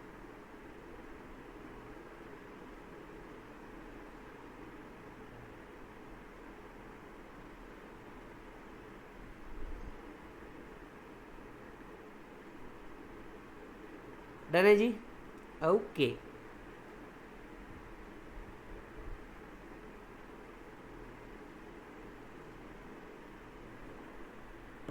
भाई साहब इसी के साथ साथ आपके पबजी वाले अमेंडमेंट भी ओवर होते हैं साहब। कैपिटल गेन खत्म, पीजीबीपी खत्म, इनकम फ्रॉम अदर सोर्सेस, बड़े अमेंडमेंट, अच्छे खासे अमेंडमेंट, बड़े अमेंडमेंट और अच्छे खासे अमेंडमेंट साहब ध्यान से सुनिएगा। तीसरे चैप्टर का अमेंडमेंट पे आ गया, तीसरा हेड, वैसे 2 हेड सैलरी और एचपी मैंने ऑलरेडी खत्म कर दिया, इसी के साथ साथ हमारे 5 हेड के जो अमेंडमेंट रहेंगे वो खत्म हो जाएंगे। एक अमेंडमेंट तो आपके गिफ्ट के प्रोविजन में हुआ जो आपने मेरे साथ देख लिया, इनएडिक्वेट कंसिडरेशन में जहाँ 5% था वो 10% हो गया। अब आते हैं टैक्सेशन ऑफ डिविडेंड्स के ऊपर। पुरानी प्रोविजन और नई प्रोविजन वो बदल गया, पूरा बदल गया। क्या था पुराना प्रोविजन? अगर मैं पुराने प्रोविजन की बात करूं तो पुराना प्रोविजन ये था कि भैया कंपनी या म्यूचुअल फंड जब भी अपने प्रॉफिट डिस्ट्रीब्यूट करती थी किसी भी शेयर होल्डर के हाथ में, तो कंपनी को इस पे 115 पे करना पड़ता था, that is dividend distribution tax देना पड़ता था।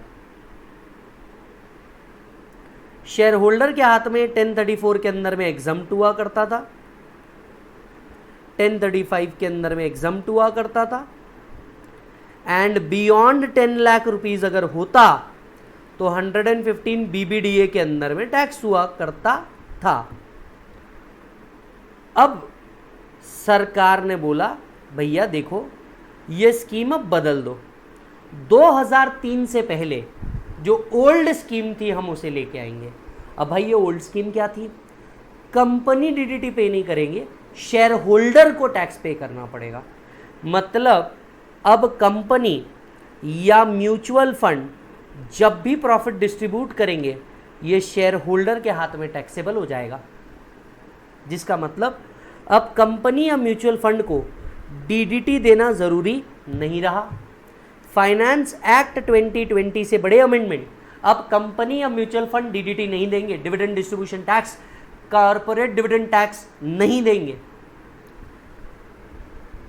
सिंस ये पेमेंट कर रहे हैं जो शेयर होल्डर के हाथ में टैक्सेबल है, तो टीडीएस ला लिया गया सेक्शन 194 के अंदर में। अगर कंपनी पे करती है तो 194 के अंदर में अगर म्यूचुअल फंड पे करता है तो सो अब ये पेमेंट देंगे, इस पेमेंट के ऊपर टीडीएस करना जरूरी हो जाएगा सेक्शन 194 या 194 के हिसाब से, डिपेंडिंग अपॉन दे कौन रहा है।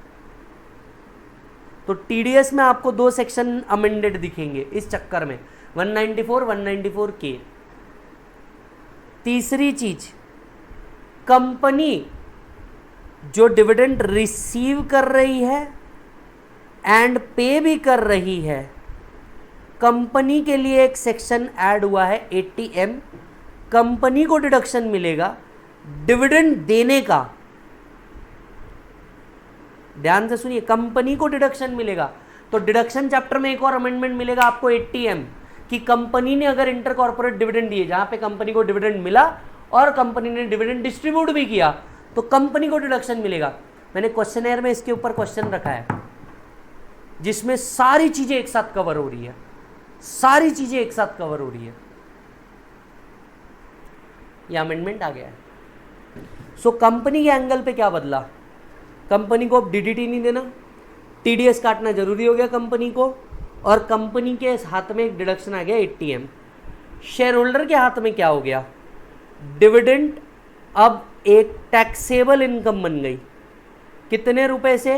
1 रुपए से भी, 1 रुपए का भी डिविडेंड आया, ये टैक्सेबल हो गया। दूसरा, रेट ऑफ टैक्स क्या है इस डिविडेंड के ऊपर? नॉर्मल स्लैब रेट, मतलब कोई विशेष नया रेट लेके नहीं आए हैं, नॉर्मल स्लैब रेट ही इनको क्या किया गया है? कंसिडर किया गया है। तीसरा एनहांस सरचार्ज 25%, 37% नॉट अलाउड, यानी मैक्स सरचार्ज रेट कितना रह सकता है डिविडेंड के ऊपर? 15%। ये आपने मेरे साथ बेसिक में पढ़ लिया, प्रॉब्लम सॉल्व कर लिए। चौथा चेंज, सेक्शन 57 में डिडक्शन मिलेगा इंटरेस्ट ऑन बोरोड कैपिटल का जिससे आपने इन्वेस्टमेंट करी है किसके अंदर में, शेयर्स के अंदर में या यूनिट्स के अंदर में। आपने बैंक से लोन लेकर के शेयर या यूनिट्स के अंदर में इन्वेस्टमेंट करी थी, जो इंटरेस्ट पे कर रहे हो उसका डिडक्शन सेक्शन 57 में मिलना चालू हो जाएगा। किससे, डिविडेंड इनकम से, शेयर होल्डर को डिविडेंड इनकम से। Normal dividend plus deem dividend जो 222A से लेकर के 222E तक है, सब टैक्सेबिलिटी में आ गए। जो नॉर्मल डिविडेंड है 222A से लेके E तक के सब टैक्सेबिलिटी में आ गए।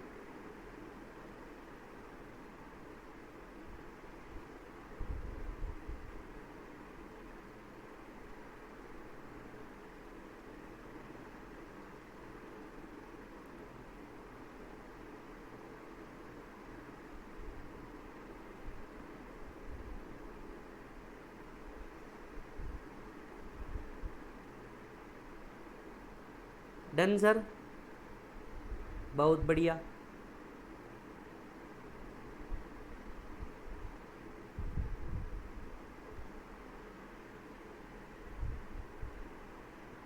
आ जाओ आगे।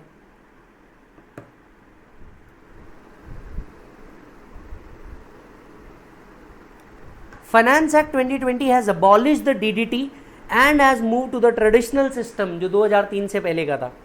Dividend income is income as per section 224 and the tax is at normal rate। Normal rate जैसे स्लैब रेट है ये उसी में आता है, कोई नया टैक्स रेट नहीं। सेक्शन 8 इसके टैक्सेबिलिटी के बारे में बताएगा कि इंटरिम डिविडेंड कब टैक्सेबल, फाइनल डिविडेंड कब टैक्सेबल। सो इंटरिम डिविडेंड तब taxable when it is made available to share holder, मतलब जब शेयर होल्डर के हाथ में आ जाए उस साल टैक्सेबल। फाइनल डिविडेंड जिस साल एजीएम डिक्लेयर होगी, एजीएम में आपने फाइनल डिविडेंड डिक्लेयर किया, इट बिकेम्स लाइबिलिटी, उस साल टैक्सेबल। डीम डिविडेंड उस साल टैक्सेबल जिस साल आपने इसका डिस्ट्रीब्यूशन किया या पेमेंट किया। Section 57 deduction out of income, जितनी डिविडेंड इनकम आई इसमें से डिडक्शन मिलेगा। किसका, interest, interest lower of actual interest paid या 20% of dividend, actual interest paid या 20% of dividend income. Enhance surcharge on the dividend is not applicable, मतलब max surcharge dividend income पे जो हो सकता है वो हो सकता है 15%। आ गई ये सारी बातें।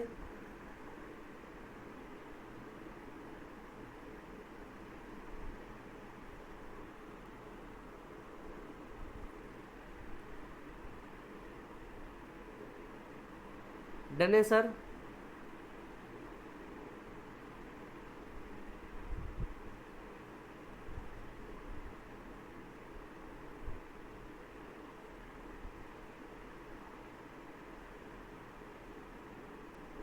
बहुत बढ़िया बेटा, आगे बढ़ते हैं। ये हो गया share holders angle.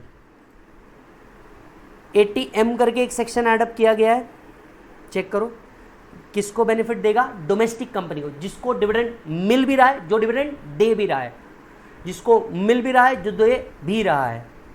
Where the gross total income of domestic company, ये डिडक्शन सिर्फ डोमेस्टिक कंपनी के लिए, कंपनी को डिडक्शन मिलेगा, शेयर होल्डर की बात नहीं चल रही है। Where the gross total income of a domestic company in previous year include any income by way of dividend from any other domestic company or for a foreign company or a business trust। जब किसी भी company को किसी domestic company से dividend मिला, foreign company से मिला या बिजनेस ट्रस्ट से मिला, किसको, इस डोमेस्टिक कंपनी को। In accordance with subject to the provision, be allowed in computing the total income of such domestic company a deduction of an amount equal to so much of the amount of income by way of dividend received from the another company as does not exceed the amount of dividend distributed by it। और ये सामने क्या करती है, share holders को distribute करते हैं। तो डिडक्शन कितना मिलेगा, डिविडेंड रिसीव्ड और paid which ever is lower का। मान लो इनसे 10 लाख आया, 10 लाख आया, 10 लाख आया, इन्होंने 40 लाख डिस्ट्रीब्यूट कर दिए। भैया 30 तो यहां से आ रहे, खुद के प्रॉफिट से भी 10 निकाल के सामने वाले को दे दो। Dividend received 30 lakh rupees, dividend paid 40 lakh rupees, which ever is lower का डिडक्शन कौन लेगी? Domestic company. Both hard.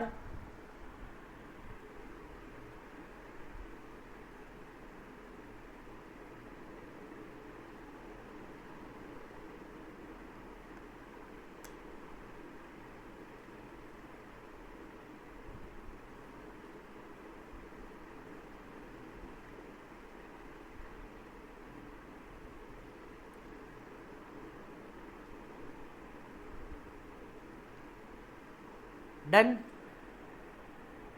बहुत शानदार। आगे बढ़ते हैं।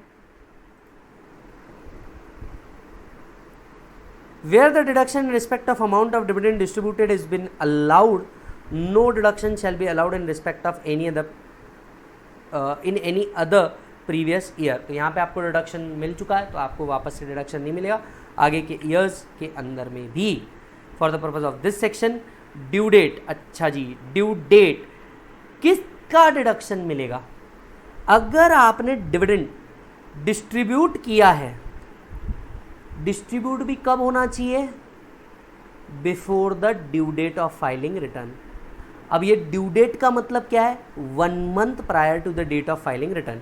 इन शॉर्ट, कंपनी ने सितंबर तक के जितना डिविडेंड दे दिया उतना ही कंसिडर किया जाएगा एटीएम पर्पस के लिए। इस पे आपको क्वेश्चन बनाया जाएगा, डिविडेंड रिसीव्ड और dividend paid which ever is lower. साथ साथ में अब जो कंपनी डिविडेंड दे रही है वो टीडीएस काटेगी। अगर डिविडेंड 5,000 रुपए से ऊपर का हुआ तो टीडीएस का रेट क्या होगा? 10%। कोविड डेट्स के अंदर में टीडीएस के रेट जो है वो रिड्यूस किए गए हैं 25% से ऑफ द एग्जिस्टिंग रेट। सो अगर कोई भी कंपनी का जो प्रिंसिपल ऑफिसर है या फिर एनी अदर पर्सन ये डिविडेंड डिस्ट्रीब्यूट कर रहे हैं किसी रेसिडेंट को, यही नॉन रेसिडेंट को दे रहे होंगे तो टीडीएस अंडर सेक्शन 195, यही नॉन रेसिडेंट को दे रहे होंगे टीडीएस अंडर सेक्शन 195, रेसिडेंट को दे रहे होंगे TDS under 194। 10% if it is beyond 10%। हालांकि डिविडेंड इस डेट के बीच में डिक्लेयर या पेड हुआ है तो आपके लिए ये 7.5% ही होगा।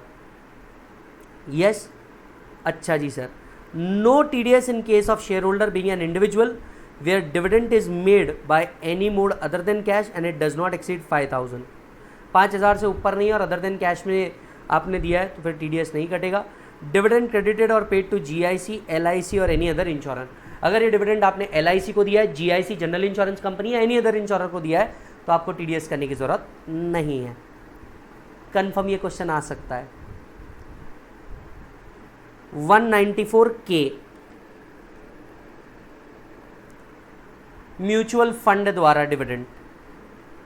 Any person responsible for paying on any units of mutual fund, units from the administrator of specified undertaking या units of a specified company to resident share holder. Non resident को दिया तो 195 के अंदर में 10%, beyond 5,000, covid dates 7.5%, at the time of payment और credit which ever is earlier. हालांकि TDS करने की जरूरत नहीं है अगर अमाउंट 5,000 से ऊपर नहीं है या ये अमाउंट नेचर कैपिटल गेन का है, टीडीएस करने की जरूरत नहीं है।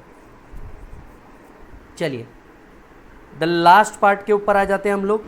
115 BAC का इम्पैक्ट क्या होगा? टीडीएस में कहाँ कहाँ चेंज आए हैं? डिविडेंड टैक्सेबिलिटी आ चुका है, कंपनी की रिस्पॉन्सिबिलिटी बदल चुकी है, गिफ्ट के प्रोविजन में अमेंडमेंट है। अब 115 BAC क्या कहता है? 115 BAC कैपिटल गेन छोड़ के हर चैप्टर में इम्पैक्ट मारा है, यहाँ पे भी मारा है, राइट। अगर आप 115 BAC ऑप्ट करते हैं तो फैमिली पेंशन का जो बेनिफिट होता था वो नहीं मिलने वाला। फैमिली पेंशन का बेनिफिट था हमको सेक्शन 57 में, याद करो फैमिली पेंशन का कितना बेनिफिट था? 1/3 एंड 15,000, वो नहीं मिलेगा अगर 115 BAC ऑप्ट किया है तो, राइट। अच्छा जी, पहली तो पूरी हिस्ट्री बताई हुई है।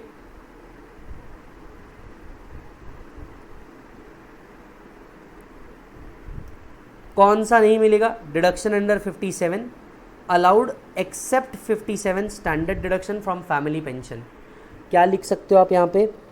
If opted for 115 BAC then deduction with respect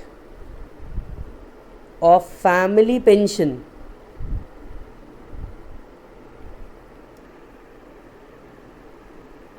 being lower of point number 1 15,000, b 1/3 of pension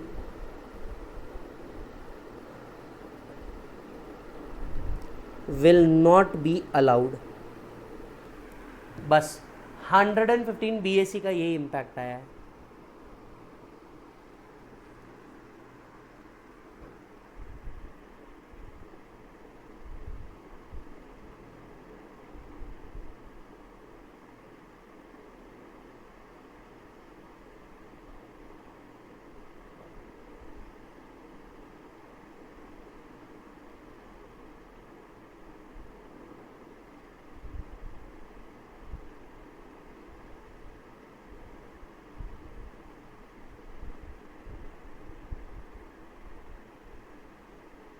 done भाई, चलो जी भाई साहब, ये भी आपका खत्म होता है.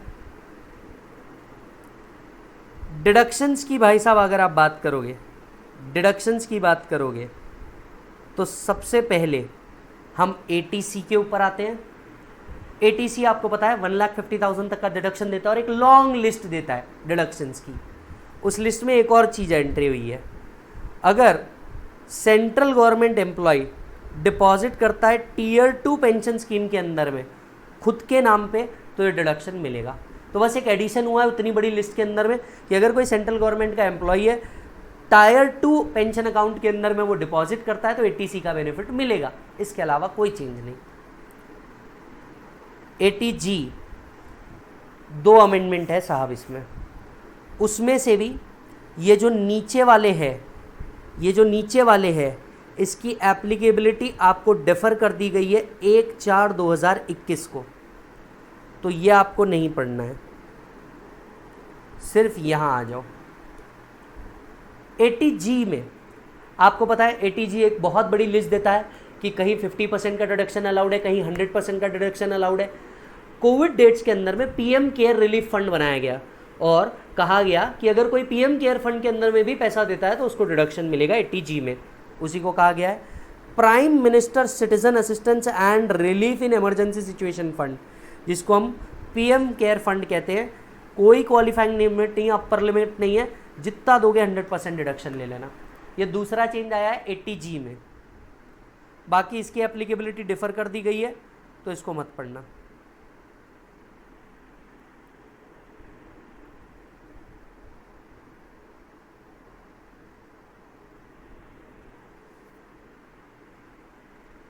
Done sir.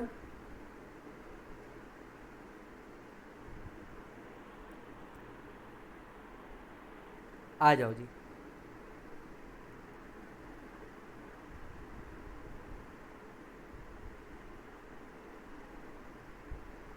नेक्स्ट पार्ट पे आते हैं ATGGA.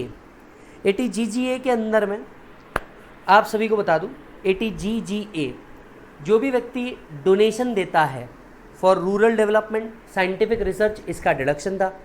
अब ये जो डिडक्शन होगा ये सामने वाले से भी वेरीफाई किया जाएगा, क्रॉस वेरीफाई किया जाएगा और उसके बाद ही आपको ये डिडक्शन मिलेगा. So not so relevant, deduction के अमाउंट में कोई चेंज नहीं है. For removal of doubt it is hereby declared that the claim of the assessee for a deduction in respect of sum in the return of income shall be allowed on the basis of information relating furnished by the pay to the prescribed authority. अब क्या नया process आया है ज़रा समझना. मान लो आप किसी एसोसिएशन को पेमेंट करते हो, बराबर है, आपको तो ATGGA का डिडक्शन मिल जाएगा. आप गवर्नमेंट को बोलोगे मेरे को ATGGA दे. एक नया रूल इन एसोसिएशंस के लिए लाया गया है. इन एसोसिएशंस को गवर्नमेंट को स्टेटमेंट देना होगा कि भैया कितने लोगों से कितना अमाउंट आया है. पहले ये कोरिलेट नहीं हो पाता था.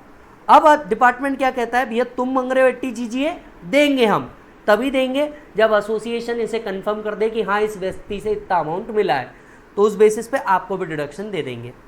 वही बात यहाँ लिखी हुई है. The claim for the assessee's deduction shall be allowed on the basis of information relating to such sum furnished by payee to the prescribe income tax authority. Payee की बात चल रही है वहाँ पे. पेई मतलब कौन हुआ, वो एसोसिएशन जिसको हम डोनेशन दे रहे हैं, और such other person authorised as the case may be subject to verification with the risk management strategy. एक और अमेंडमेंट यही आया है, आप 2000 रुपये से ऊपर का पेमेंट दे रहे हो, it should be other than cash. अगर 2000 रुपये के ऊपर का पेमेंट दे रहे हो आप, it should be other than cash.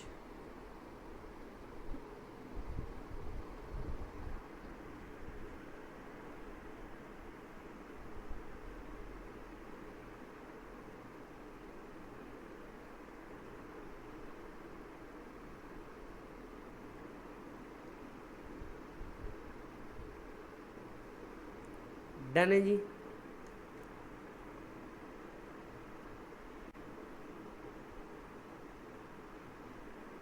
बहुत बढ़िया, आ जाओ आगे। 80 EEA एक चेंज आया है यहाँ पे। 1920 वॉज द लास्ट, इसे बढ़ा करके 21 तक कर दिया गया है।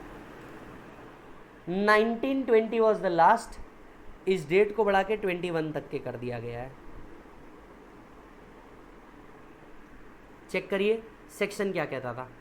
80 EEA अगर हम सेक्शन की बात करें, 80 EEA अगर हम सेक्शन की बात करें तो ये कहता था सेल्फ ऑक्यूपाइड प्रॉपर्टी के केस में हम एडिशनल 1,50,000 तक का डिडक्शन देंगे अगर कुछ कंडीशन सेटिस्फाई हो जाती है तो। इसमें लोन सैंक्शन की डेट थी पहले 2019 से लेकर 2020, इसे एक साल के लिए और एक्सटेंड किया गया है, 2021 कर दिया गया है बस। बाकी एडिशनल बेनिफिट वाइज सेक्शन में कोई और चेंज वाइज कहीं कोई चेंज नहीं आया है।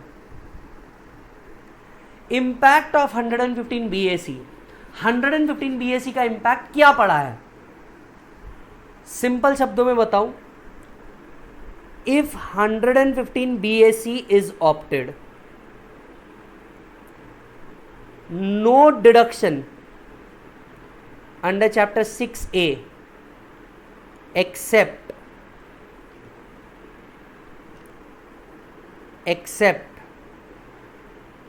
80 JJAA जो न्यू एम्प्लॉयमेंट के लिए था, 80 CCD सबसेक्शन 2 एम्प्लॉयर्स कॉन्ट्रीब्यूशन, ये दो छोड़ के कोई डिडक्शन नहीं मिलने वाला अगर आपने 115 BAC को ऑप्ट किया है तो।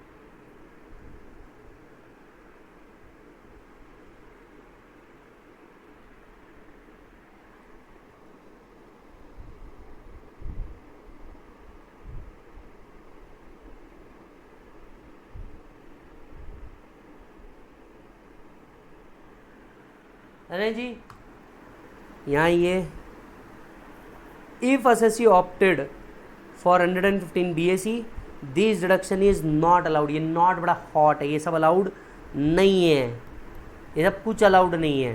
क्या क्या अलाउड है, दो ही चीज़ें अलाउड है, 80 CCD 80 JJA, बस काम ख़त्म। तो मालिक आप देख सकते हैं 4 चीज़ों के अमेंडमेंट हमने और कर दिए इस पार्ट के अंदर में, पूरे हेड्स के हो चुके हैं राइट। इसके अलावा TDS का बचता है, रिटर्न ऑफ इनकम का बचता है, वो लास्ट पार्ट के अंदर में मैं कवर करवा दूंगा, मे बी जो शायद मैं कल या परसों जैसा भी टाइम मिलता है मैं अपलोड कर दूंगा।